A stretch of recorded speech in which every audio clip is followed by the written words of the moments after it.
no momento aqui é aumento de custo de vida impagável, água, corrente, utilidades, comida, escassidade de produto. Nós adressar isso com o setor primário é indispensável para nos ativar, nos questionar.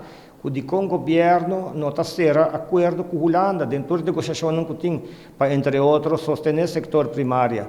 Assim que não se traz para adiante, diferentes pontos, arriba, entre outros, corrupção tomando lugar, tem centenares de casos, no momento aqui tomando lugar em corte. E diferentes outros pontos de preocupação, turismo, nós estamos tendo com o turismo, a direita está melhorar. Por a pergunta do povo está assim que a diferença favorável da carteira. Nós estamos acerca de mais opinião de mesmo preocupação, entre outros, a o que não escolta vai abrir. O maior tem estamos confrontar com o gasto astronômico de uniforme, gasto astronômico de artefatos, de produto escolar.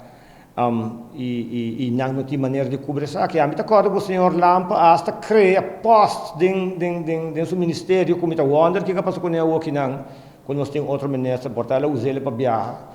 Mas o senhor Lampa alaga diferentes coisas reglar na favor de estudante não.